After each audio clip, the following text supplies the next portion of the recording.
Everybody here? Let's see, Jim Doan. Still waiting on Commissioner Duggan, I believe. Give it a second.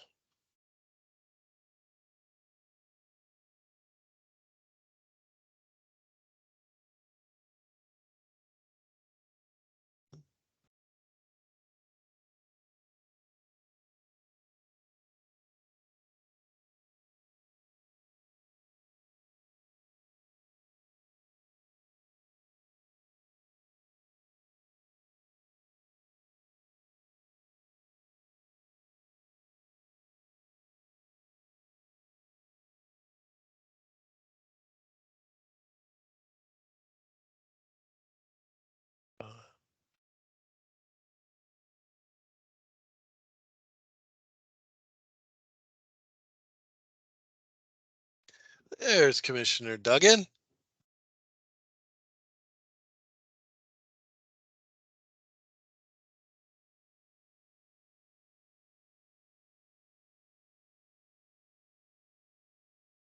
All righty then. District Recorder, can you please start the recording? We are recording. Great, thank you. In that case, I'd like to call to order the February 15th, 2023 board meeting and remind everyone to please mute your audio when not speaking, as well as state your name prior to making a comment or motion and second for an action item. Thank you. I'll begin by asking each commissioner to please respond with a here when I call out their name. Commissioner Doan. Here. Commissioner Duggan. Here. Commissioner Fisher. Here. Commissioner Lysick. Here. Fantastic. Thank you. We'll begin this evening by reports from the Chief Executive Officer and management staff. Thank you, President Sanders, and good evening, commissioners. I think we have a short one for you here tonight. So both in my presentation and overall. So let's jump into this. So last week, we attended the SDAO annual conference. I was there with Commissioner Duggan, Commissioner Fisher, and Commissioner Sanders. It was a really well-attended conference. It was the first one that they've had since the February of 2020. So it was kind of nice to see everybody back together again. I just put together some lighthearted highlights that I took away from it, but maybe not so lighthearted. And I certainly invite the commissioners that were in attendance to add to any. But one of the ones was during one of the presentations. Actually, it was one of our staff members giving a presentation about our Willamette project. And the question about our rates came up and how we were dealing with that. And I said that we're trying to explain to customers that when it's all said and done, our rates are going to be somewhere around $100 a month. And I was quite shocked when a member of the audience, a young woman, said that in Hines, Oregon, if you don't know where Hines is, it's a suburb of Burns. So that gives you a little bit of an idea. Pretty small. But in Hines, Oregon, her base rate was $140. So I have to tell you, I actually, after the conference, I was like, this just can't be. I just have a hard time believing that her rates are that high. Maybe they're bi-monthly. So I actually went and checked. And lo and behold, she was right. Their base rate is $140 a month, and then quantity on top of that. So I kind of put things in perspective for me, at least. Maybe did for all of you, but for me it was like, wow, okay. And then the other one that I think we kind of all got a kick out of was Seal Rock Water District. They have completely gone 100% AMI, and they were offering some antiquated meter reading stuff for AMR. So, which made me feel like we're a little bit behind. So, but that was kind of enlightening. And then most importantly here is that I learned Commissioner Duggan is much better at knowing claims law than me, because we both were in one session where you had to do this live response on your phone and your name would show up on the screen. And I will say Commissioner Duggan handily beat me in this game. So he clearly is more capable than I am at handling claims. So I don't know if any of the commissioners that were there wanted to say anything. Well, I just want to say I had the benefit of attending a Thursday session where some of the items that were part of that quiz were there. So I had enough retention for the 2 days to be able to do well in that claims law. But I'm going to leave all that legal stuff to Clark and the capable people at SDAO, because they really know their stuff. That was clear. All right. And then I wanted to let the board know, so for several years, we've been doing the safety minutes and as part of the board meeting. And in recent months, the leadership team has brought this up and just talking about how much time it actually takes any one of us to assemble the presentation for that safety minute. It's more than a minute. Both the length of the presentation and the amount of time it takes to pull that together. So we believe that our time is better utilized in other work. We've got a lot going on, and so one of the things that we are going to do is actually no longer present the safety minute at the board meeting. I want to be clear, this is not saying at the management level or at the board level that safety is not an important thing. It is still very important. It's part of our culture. And certainly where appropriate in other meetings, we will continue to do safety minutes. But I think we have a better use of our time to not be doing it here. So tonight, you will get the last, because it was already done, you'll get the last safety minute update or briefing here for the board. So I just wanted to let the board know that we were doing that so that you didn't wonder, why did this all of a sudden just stop? I wanted to give you some heads up of what our rationale was, why we're doing that. So unless there is questions for me on that, I'm actually going to be turning this over to Dave Kraska to cover the safety minute.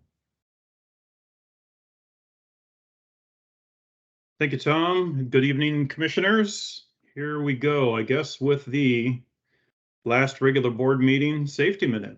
So today's safety minute is driving near construction work zones. We have them all over Washington County, so I thought it'd be a timely topic for us to revisit. This is a version of a presentation I gave more than a year ago, but it felt like with all the work that we have going on right now, this is worth a reminder. So ODOT over time has had safety campaigns, and so a lot of the data I'm going to share with you today, or all of the data, comes from them. And the data is really used to remind us how big a problem this is. So they did a study, and between 2014 and 2018, they compiled the data, and this is what they found in terms of average numbers of incidents per year. So this isn't over that period of time, but each year, on average, 331 crashes around work zones that involve injuries. And in those crashes, 532 people injured and 5 fatalities each year. So this is a big deal, and it's worth reminding ourselves how to act and how to drive around construction zones. So some reminders: pay attention when you see orange signs, barrels, cones, barricades. Something's different, something's changed. pay attention to what's going on, and obey the temporary speed signs that are there. They're there for a reason. Anticipate that work zone traffic lanes are often narrow, and so that takes some adjustments to your driving, and move over whenever you see any workers to give them more room. Kind of the most important one to keep in mind is just slow down. Just go much slower and cautiously around work zones. It's for everyone's safety. And remember, if that's not good enough, that fines double in all Oregon work zones, whether workers are present or not. And so that's it for the safety minute, I believe. So now I'm going to continue on with my department report. I'll be in front of you in a couple of weeks to provide at the work session to provide my usual construction update.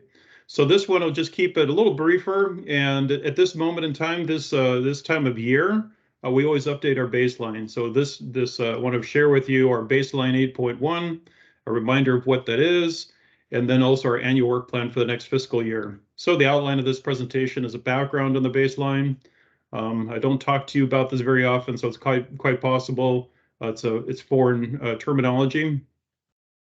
And in the baseline, what is contingency and management reserve? And then get to the point, what is baseline 8.1 and our proposed annual work plan and budget for next fiscal year. So what is the baseline? The baseline includes, for the overall program, the $1.6 billion, a master schedule for when we're going to get everything done, the cost estimate, and the partner cost shares. And why do we do this? Well, we have to. It says so in our IGA for the WWSS in sections 5 and 8. And it's also a component of the financial procedures in that IGA Exhibit 6. It's part of our governance, and it's something that we annually update and modify if needed. What is it? How do we use it? Well, we use it for planning and managing our work, establishing fiscal year budgets, detecting potential changes and variances. So in this baseline, it requires me and my team to present to you whether we are or aren't on track, whether it's related to cost or schedule. It provides input to risk analysis and management of that risk, provides for reporting, a reporting tool for me to provide to board partners, WWSP, and the public. And it also provides input to financial forecasting by our partners, obviously, including TVWD. How long does it take? Well, it takes months to pull it together. It always starts in November, December, where we prepare the initial draft that we submit to the partners in mid-December. Partners evaluate it. It goes through a revision process. And this year, we actually approved the baseline. The WWSS board approved the baseline at the February 2nd meeting. Baseline has three cost components, includes the projects, and in the projects costs, we have project management, design, construction. Obviously, construction is the biggest component. Also construction management, engineering services during construction, and contingency. Our system-wide costs include program management, overall design and construction management, permitting and mitigation, real estate, controls, procurement, outreach, legal, and system integration. So a lot of things captured in system-wide that affect and help run all of the projects. And then finally, management reserve. Management reserve is money that we hold onto to cover program-wide risks and project-level risks beyond the scope that's covered in contingency. And I'd like to explain that a little bit further, the difference between management reserve that's held at the system-wide level or the top level and contingency that we hold on each project. So, best way to do that is to provide some examples of where contingency and management reserve have been used recently on the WWSP. So first, talking about contingency on our MPE 1.2 project, that's our Metzger Pipeline East in Shoals Ferry Road, crossing 217. That one we had to make a change to accommodate a request from Beaverton School District, where they didn't want us crossing our pipeline in front of one of the schools there along Shoals Ferry Road during the daytime hours. And so our contractor resequenced their work, performed that work at night. That runs a little slower, costs a little more. That was handled through contingency on that project. On PLM 4.3, we had to make some revisions to a location for our Tualatin River blow-off. So it's a revision of the construction documents that's for a particular project that's handled through contingency. And then the last example here is on PLM 5.2. We had to make some other minor changes on that one, added access way, additional survey during construction, and changes to pipe markers, all covered with contingency on that project. On management reserve, this handles typically bigger costs, bigger program-wide risks. And on this one, in this first example here, on a raw water facility GMP2, that bid came in significantly higher than planned. And this is due to about a year ago, we were dealing with all those inflationary impacts on our program. And this was one of the ones that came in quite high. The budget that we had for this one was on the order of about $49 million. And the negotiated GMP number 2 for this one came in at $62 million. So this was a draw on management reserve. On our water treatment plant, we had materials and testing and inspection services. This one actually came in lower than expected. We had a budget of about $4 million and it came in at just over $1 million. And so that was a credit back to management reserve. And the last example here was with our IGA with Washington County on some of the pipeline projects we have with them. Some of the IGA related costs on that work were significantly higher than expected. And so that ended up being a draw on management reserve. And I have some numbers to show you kind of where we landed on all of this. So now moving on to a further discussion of our baseline. This is a graphic I've showed numerous times. On the left-hand side are all of our projects, and the Gantt chart shows all of the work that's happening. And this shows fiscal year 24, kind of in the remaining years of the program here. We're moving right along and completing all of our work, 14 active construction projects captured in that fiscal year. We have completed some projects here. So this is our program map showing all of the projects that we've completed, a number of pipeline projects and some of our facilities work on raw water facility GMPs number 1 and 1.5. And this map shows all of the active construction projects, 14 of them. And as I mentioned at the work session in a couple of weeks, I'll be providing an update on all of these construction projects, where we are on them. But in order to complete all of this work, in terms of updating the baseline, this is how it looks. So our current baseline, or the baseline that was last approved, was baseline 7.0. The baseline that we're going to be acting under going forward is baseline 8.1. The categories that we break out this baseline into are shown there on the left-hand side there, are projects, whether they're the program projects or ancillary projects. Ancillary projects are projects that the program is completing for a particular partner. For example, MPE 1.0 is a TVWD pipeline down Schultz Ferry Road. That would be an ancillary project. Also system-wide costs, real estate, and our management reserve. And so you can see the kind of the good news, I'll say, from baseline 7 to baseline 8.1 is down there on the bottom, $1.6 billion for both. So that means that the big hit that we took last year with all the inflationary increases and all of our project costs, we took the big adjustment back there, and in the current baseline, no change to that at all. So far, so good. We're going to be able to get through this year on budget, on the new budget anyways. But there were some changes in between the various categories, so let me walk you through them. On the WWSP projects, you can see that on the fourth column there, the change column, $10.4 million increase. And so the balance of that increase is primarily because of the two projects that ended up bidding significantly higher than expected. One being that raw water facilities project that I just mentioned, and another being our PLM 4.2 project. So since those were significantly higher, we adjusted those prices and added $10.4 million to our budget for the WWSP projects. Ancillary projects, just a little bit lower there because of some materials costs credits. On our system-wide costs, you see that's an increase of $8.7 million. The primary drivers for that increase in the system-wide costs are because we are for two primary reasons. One is that the work that's required for commissioning and startup the overall system, we're getting better definition of, and we're understanding better what the real costs are in doing that. And that added about $4 million to our costs there. And there was also some equipping costs, like for the water treatment plant and some other things that they were holding to the side, and that we all agreed now would be time to add that to the overall baselines we're managing as part of our overall baseline cost, and that added several $1 million as well.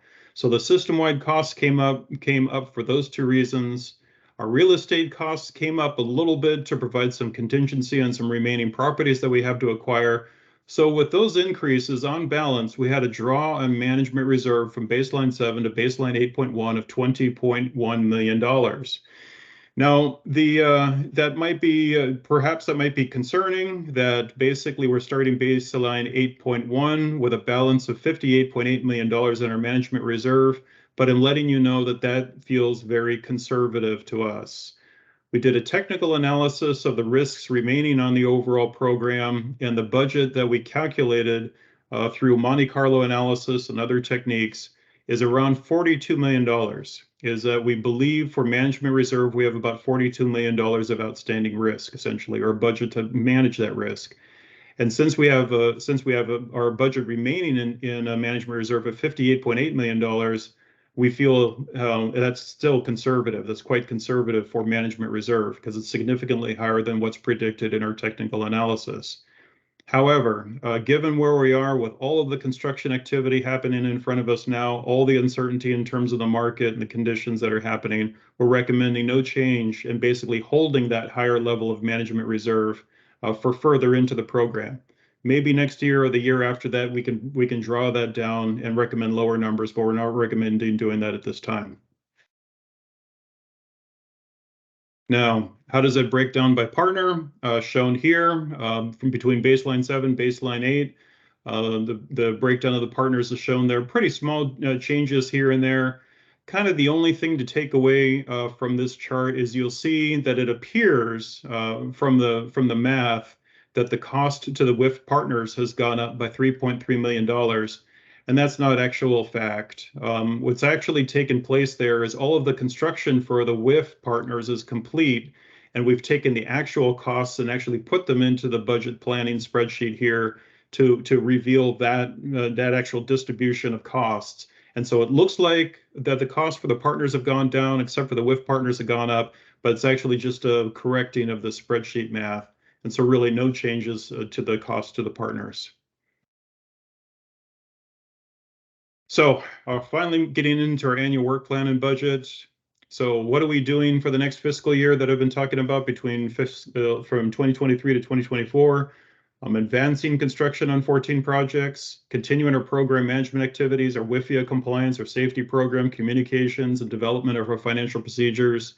We still have some real estate to acquire and obviously still some permits and land use approvals, and a lot of planning, setting ourselves up for operations to come.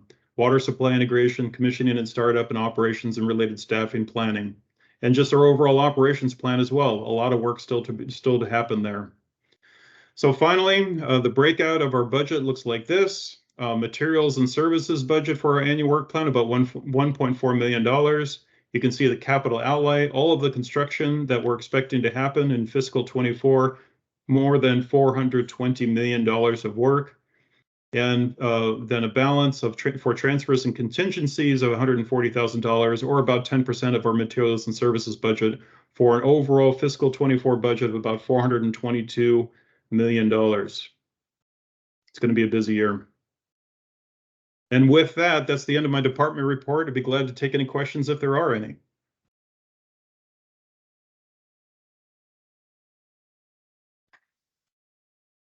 Dave, this is Todd Sanders. What does that come out to a day?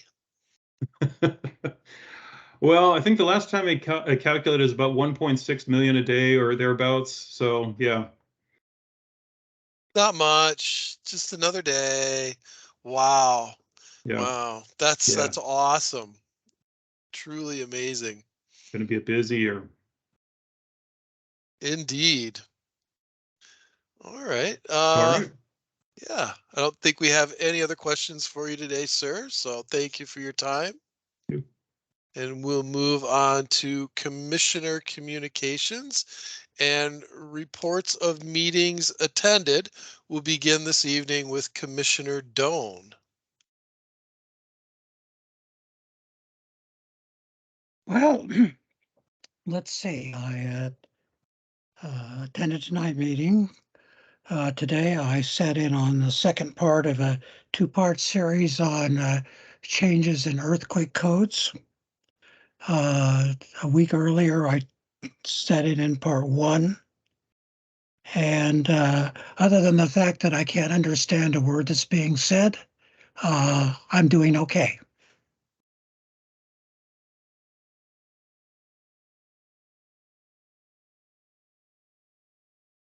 My apologies, Commissioner Doan. We need to work on that more and need to get that taken care of. We'll catch with, we'll talk with Tim. Yeah, Tom. So I have my captioning turned on and it's working. So I'm Well, wondering. mine, all I can say is that mine isn't. Maybe the district needs to provide me with a district-owned computer because mine's not able to do it. Yeah, Okay. exactly. It doesn't come up as an option under more, which is where it's always come up before. Yep. Okay. We'll take care of that. Yeah, Thank you. yeah. All right, looks like Tim's typing right now, so yeah, Tim will take care of it for you. And again, I apologize, Commissioner Doan. That's we can do better than that. And Commissioner Down, are you able to see the transcription now? I changed a few settings around. I'm muddling through. The beauty of English that I learned from learning sign language is that you can put it together because there's so much redundancy if you get a third of it. And I'm struggling at about 25%. So I'm getting most of it, but any detail is just lost. Sorry, that's just the way it works.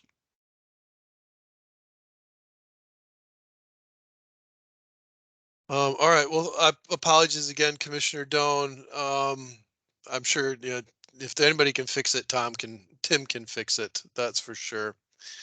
We'll move on then to Commissioner Duggan. Okay, for the month of February, February 1st, I attended the Regional Water Providers Consortium Board meeting. Of note, a new city councilor from the city of Beaverton is their representative now, Kevin Teeter. On the agenda for that night, we learned that the consortium got $82,000 in new federal funding to convert videos or provide translation services for their videos, and they got another $57,000 to do translations of all their written materials. So they'll be able to get a number of the resources that have been available to English, Spanish, and a few other select language speakers to a wider range of languages that are spoken in our region.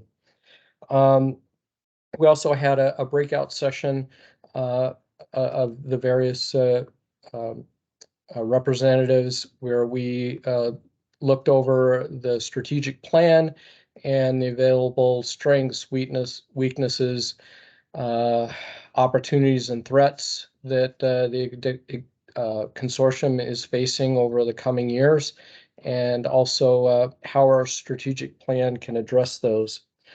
On February 2nd, Groundhog's Day, was the Willamette Water Supply Commission meeting where we elected board officers. I was elected to be chair for the coming fiscal year. Dave Judah from Hillsborough was elected vice chair, and the representative or the commissioner from the city of Beaverton is City Councilor Allison Tivnon. And then you got tonight's update on the Willamette Water Supply Project. Like Tom noted, I had a great conference beginning last Thursday with a all-day board training, and attended the various sessions on Thursday and Friday, and had a send-away breakfast that I was able to congratulate Mike Jacobs, who is planning to retire this year from our district after 30 years of hard labor and excellent service He and I had breakfast together and noted that he'd been with the district for that long of time. Yesterday morning, Tom Hickman and Todd Sanders and I had a meeting to plan for tonight's meeting and then tonight's meeting. So that's my February report. Thank you, Commissioner Duggan. Commissioner Fisher. Thank you. I had a wonderful time in Sun River at the SDAO conference and attended some breakout sessions there, and mostly tried to keep up to date of what was going on legislatively related to water and special districts while I was there. And I think I expressed to Tom some of my concerns about what I heard during that one particular session. And then I attended tonight's meeting. Thank you, Commissioner Fisher. Commissioner Lysick. A very light month for me. So just tonight's meeting. I was it's unfortunate that I couldn't make SDAO this year, but assuming that I'm reelected, I look forward to being able to do that with everybody next year. Fantastic. Thank you, Commissioner Lysick. For myself, starting last month on the 19th, I was in the TVWDs for TVWD offices for some board document signings. On the 20th, had to do a bunch of work with emails. Almost all of my work now is legislative outreach with our lobbyist group. On the 23rd, met with Tom and our consultants at CFM to talk about legislative outreach. 24th, followed up with some prep work with CFM and some emails. And the 26th, some planning, because on the 30th, we met, we meaning myself and Ryan from CFM, we met with the Washington County Chamber of Commerce Director, Deanna Palm, to ask to present in front of their policy committee for an opportunity to speak in front of the entire Washington County Chamber of Commerce. And I don't mean to go sideways here, but if Dave Kraska is here, Dave was the one that we asked to speak in front of the Washington County Policy Board. And if he's still here, can I ask him how that went and if you'd heard anything more since?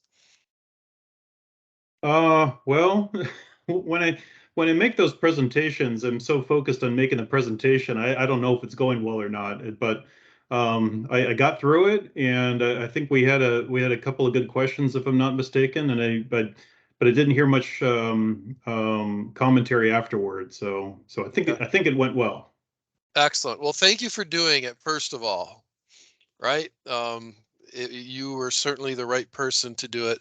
That just reminds me that I need to follow up with Ryan and then Deanna and see if we will be given the opportunity to speak in front of the entire Washington County Chamber. We're doing this because what we're seeking is a letter of support from members of the Washington County Chamber of Commerce that include Nike and Intel that we can then send down to Salem to include as part of the support for our legislative ask for the 2023-24 fiscal year.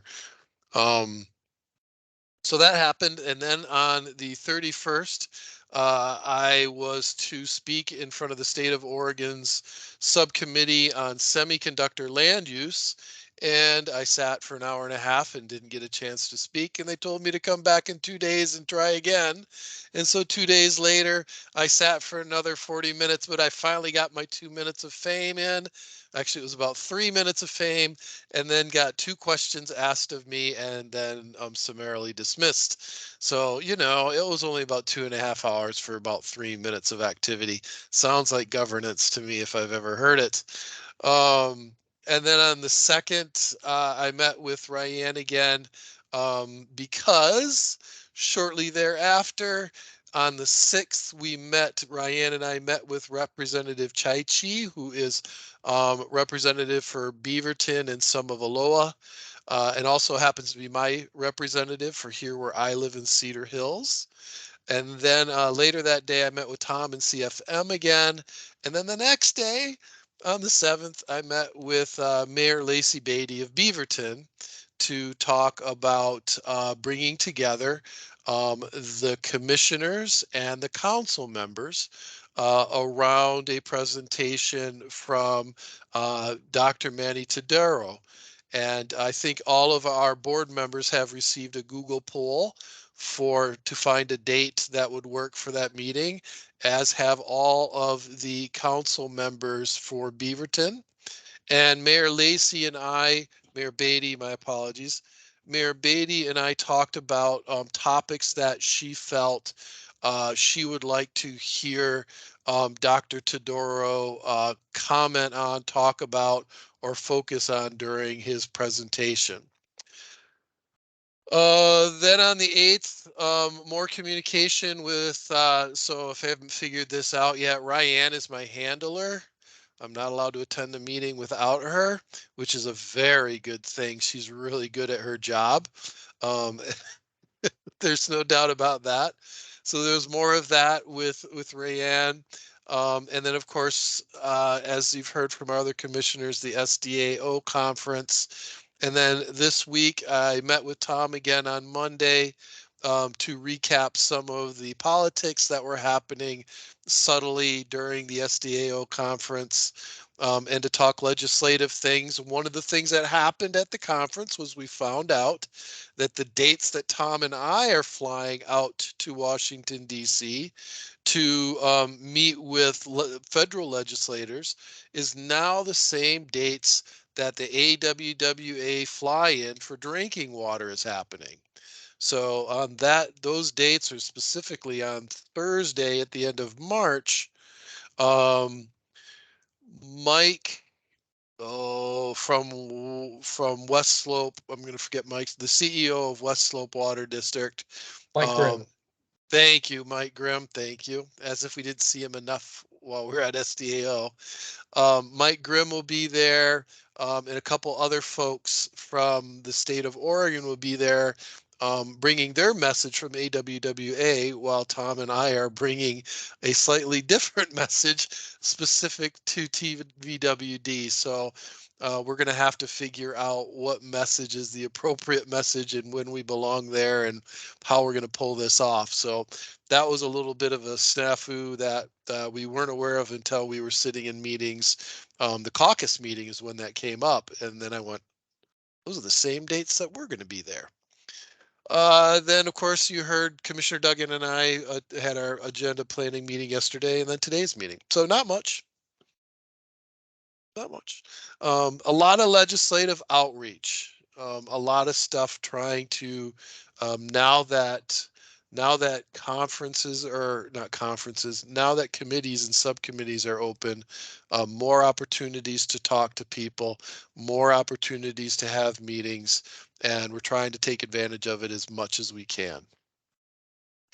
All right, my apologies for the length of that. Now that we've taken care of that issue, do we have any topics to be raised by the commissioners? Commissioner Doan. I am happy to report that Paul Matthews showed me where the captioning was hidden. It's in language and speech, where it used to have its own little icon. And I went to language and speech and it said captions. And I don't know why captions is language and speech, but I'll run with it. Anyway, the captions are working okay now. Thank you. Marvelous. You see, our CFO wears many hats. Did we have a question also from Commissioner Lysick? No, I had a child in my arm swinging around and an accidental mouse tap. Nice. Okay, fantastic. Then we will move on to our next agenda item. And we're all jealous, by the way. Public comment time is set aside for persons wishing to address the board on items on the consent agenda and matters not on the agenda. Additional public comment will be invited on agenda items as they are presented. Do we have any persons who would like to comment? Okay. Not hearing any, then I'm going to move to agenda item number 1 this evening, which is our consent agenda. The consent agenda items are considered to be routine and may be enacted in one motion without separate discussion. Any board members may request that an item be removed by motion for discussion and separate action. Any items requested to be removed from the consent agenda for separate discussion will be considered immediately after the board has approved those items which do not require discussion. This evening, we're going to approve the January 18th, 2023 regular meeting minutes. Do I have a motion and a second to approve the consent agenda as presented?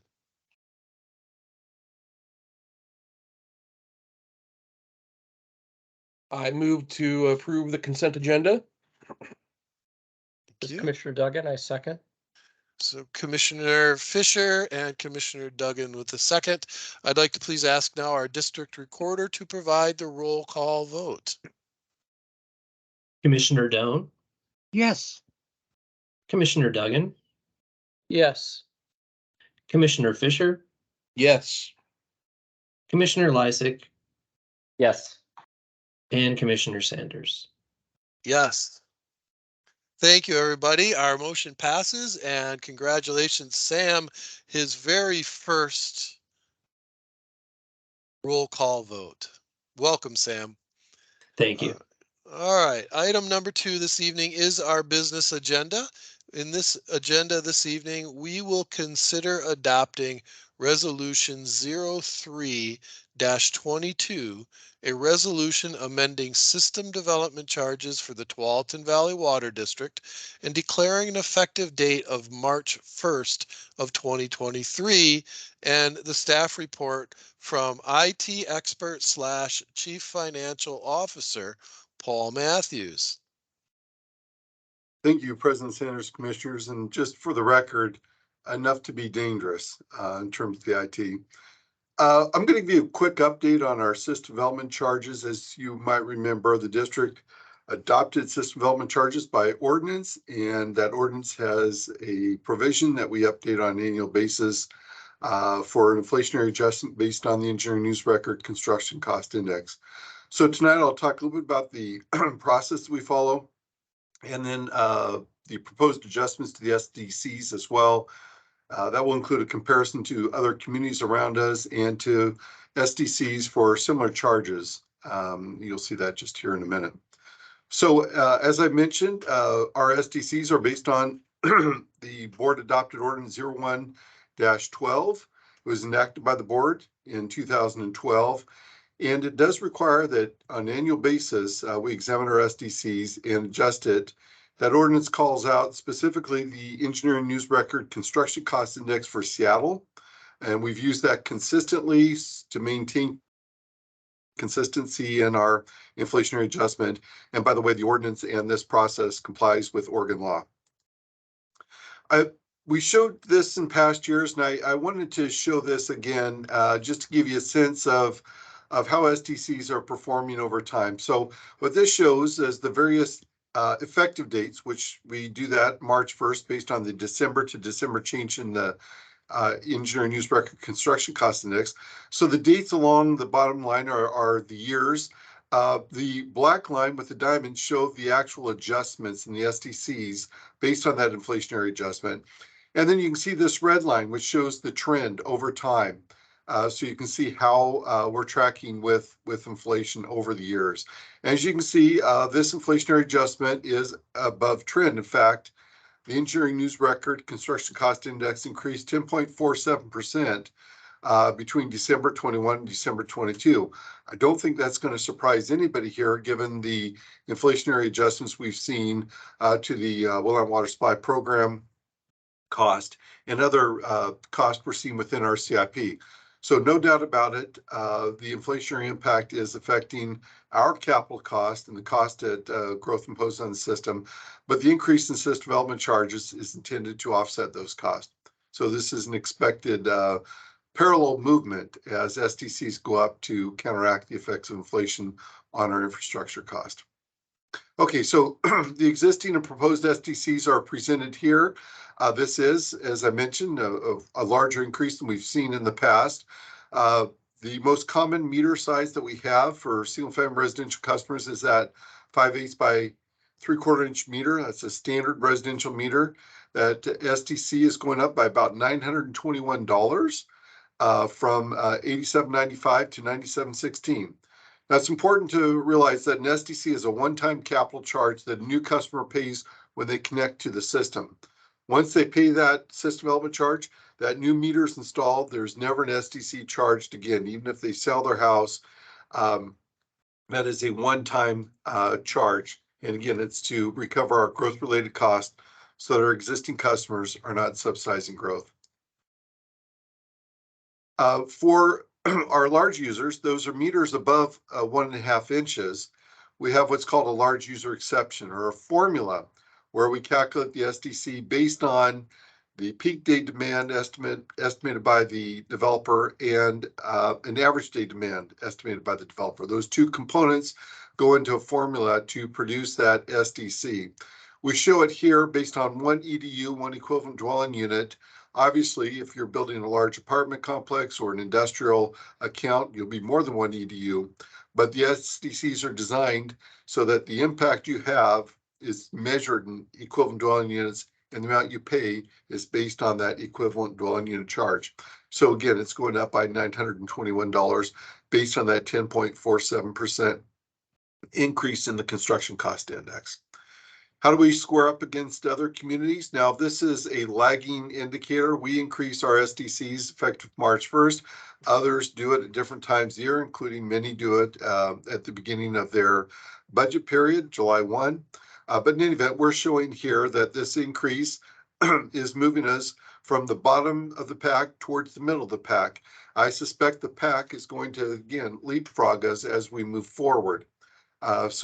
I don't see that we're really changing much in terms of this presentation. When we compare it to other services, so SDCs are collected obviously for water, but also for sanitary sewer, stormwater, transportation, and parks and recreation. So this shows the breakdown of those costs for the various services that SDCs are collected. With that, unless there are any questions, staff recommends the board adopt resolution number 0323, a resolution amending the system development charges for the Tualatin Valley Water District and declaring an effective date.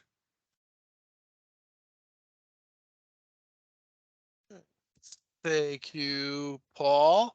Can I have a motion and a second to adopt resolution 03-23? A resolution amending system development charges for the Tualatin Valley Water District and declaring an effective date of March 1st, 2023. This is Jim Doan, so moved. It's Carl Fisher, second. Thank you. District Recorder, may I please provide a roll call vote? Commissioner Doan, Yes. Commissioner Duggan, Yes. Commissioner Fisher, Yes. Commissioner Lysick, Yes. and Commissioner Sanders. Yes. All right. Thank you, everybody. The motion passes. That being the final item on our agenda this evening, there is no further business before the Board of Commissioners, and this meeting is adjourned. Congratulations, everybody. That is awesome.